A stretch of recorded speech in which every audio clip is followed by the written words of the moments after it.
Hey Maniacs, Chad from the Jumpmen podcast here with my top five most ambiguous endings in video games. Now, this is coming off of our discussion in our latest podcast where, we talked about Mass Effect 3 and blah blah blah, but you know what?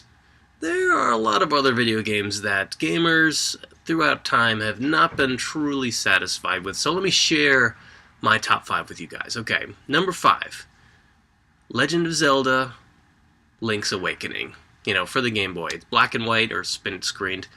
And Link is in this terrible boat accident at sea. He wakes up on a beach, and throughout the whole entire game, you're on this mysterious island. You're collecting these instruments, and you end the game. You finally kill the final boss. You play all the instruments together, and you awaken this giant windfish, and Link wakes up. And was it all just a dream? Did the seagull really... was the girl turned into a seagull? I mean, who knows? It's totally ambiguous, totally left up to you. And, yeah, it seems like a total waste because the entire game might have been a dream. Just like Mario 2! Anyway, coming up next, Beyond Good and Evil. Now, if you guys played this classic, amazing stealth game all the way to the end, you realize that the main character... you're kind of wondering, like, how does she get her powers? And the secret is that she's really just like this battery, this power source for the evil one, the guy who's enslaving humanity and draining people's souls and screwing up the planet.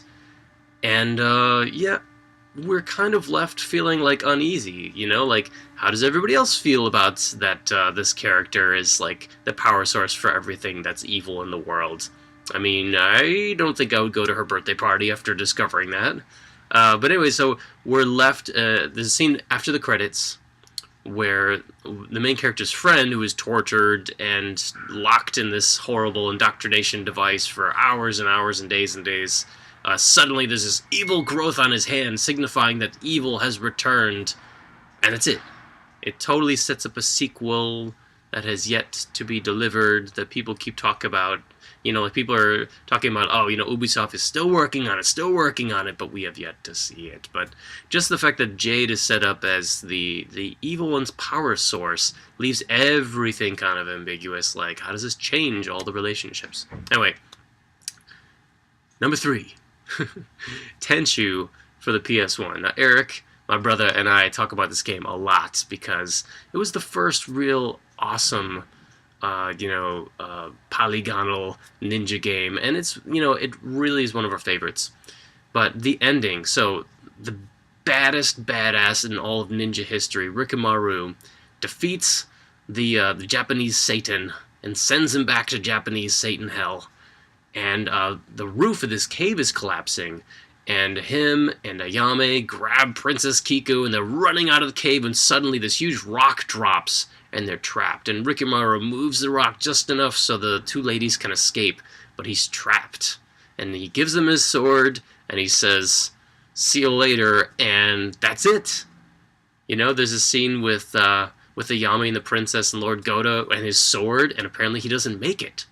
And what's truly ambiguous about it is it really spurned the discussion of, oh my god, did he really die? I mean, how is he going to get out of this? I mean, he's so cool. We played with him through the whole game. Such a badass. There has to be some way. It's like the ending of like a Lone Ranger episode, or like an old school Zorro episode. Like, oh man, how's he going to get out of it? And Rikimaru came back in Tenchu Wrath of Heaven, and it was really cool how they brought him back. But a truly ambiguous ending where the main character dies, which, of course, is just like the next game. Persona 3 is my number 2 most ambiguous ending of all time. So, ending of Persona 3. The moon turns into a giant gun.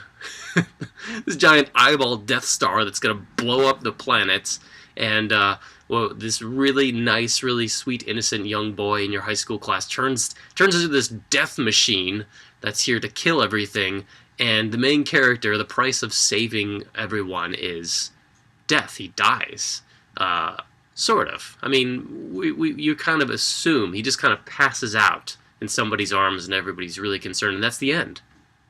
And it's super ambiguous. Like, how, like, does he live? Does he die? I mean, there's a sequel where he seems to be alive. I haven't quite finished the answer yet, but it seems like he did die. But, like, to bring like a character all the way through the game just to see them die in the end, there's something like, of course, it's kind of unsatisfying from like a player's perspective. From a story perspective, it's great because you're like, yes, sacrifice and death have meaning. But yeah, Persona 3 totally leaves it up to you. Does he live? Does he die? Who knows? And my number one most ambiguous ending of all time, not Mass Effect, no, Final Fantasy VII, a game there. You know, if you aren't old enough to have played Final Fantasy VII, this is how it goes. So at the very end of the game, there's this giant meteor that's slamming into the Earth, and at the same time, this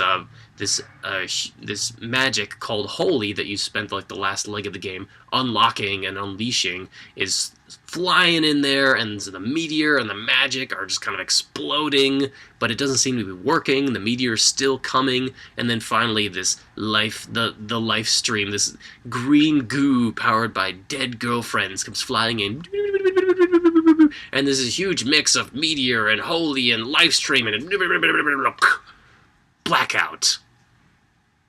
And suddenly we see seagulls. Like it's Link's Awakening. Seagulls everywhere. And then this character that we were told was the last of his kind, suddenly he's running around with puppies. And we're like, what? I thought you were the last of your kind. Red 13. And then we see the city that the meteor was slamming into, and it's totally destroyed and been taken over by nature. It's all green. And there's no humans in sight. And it was kind of implied earlier in the game that, you know, Holy, the magic might just decide that humans, you know, don't deserve the planet and wipe everybody, and it's a blackout. You know, we don't know. We don't know if humans made it. We don't know if all the characters, you know, all your entire motivation for the game, saving humanity, saving the world, we don't know if it worked. I mean, the planet's still around, but maybe humans were wiped out as a result of using the magic. And, you know, then there was Advent Children, but really, up here is Advent Children. The movie sucked. That was horrible. The only good thing about Final Fantasy VII Advent Children, besides the Whitney Lies fan subs, which were hilarious, was the Tifa and the church fight scene. Everything else was just, it was awful. And I feel like Final Fantasy VII Advent Children is exactly what you're going to get in Mass Effect 3 Crybabies. When you're asking for some DLC that explains what happens after the end of Mass Effect 3, is you're going to get something that you're going to hate, right? It's not going to be any good, it's not going to live up to your expectations, and it's going to sully the game and the legacy of everything that you thought was cool about this series. I'm just putting that out there. You're going to get Mass Effect 3 DLC that's called Advent Children DLC, and you're going to hate the hell out of it. So anyways, there's my top 5 most ambiguous endings in video games. You know, once again, no PS3 games in there because I don't own a PS3 game, a PS3 console. Sorry haters, but I would love to hear you chime in about your favorites. I mean, really, last video that I did, we had a great discussion, and thanks for everybody who chimed in on that. And yeah, please let me know, what was your favorite, most ambiguous ending to a video game? And please don't say Mass Effect 3, because I thought that was pretty clear and pretty definite. Anyway, thanks for watching, Maniacs. We'll see you next Wednesday with another video, and we release audio podcasts on Tuesdays. Check us out at jumpmenpodcast.com.